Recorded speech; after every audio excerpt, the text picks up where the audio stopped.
In this video, I'm going to show you how you can update MLB app. By updating MLB app, you'll be able to get the latest features that comes with this app. You'll also be able to fix any issues that might be related to your app.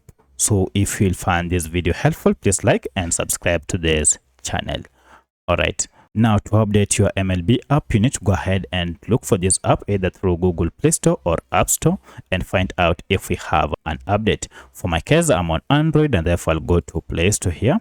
And then using this search bar, go ahead and tap on it to search, or if you can't see the search bar, tap on search icon down below.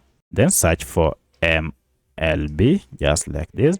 And you can see we have our app here. Now, if I tap on it, you can see we have an update, which means I've been using an outdated version of MLB app. To update it, go ahead and tap on update. And this will go ahead and download the latest version of MLB app and then install it on your smartphone. Once this has been installed, now you can proceed and tap on open to start using the latest version of MLB app. So that's how you can get the latest version of MLB app. If you have any other question, kindly let me know in the comment section. Otherwise, thanks for watching, and let's meet in the next video.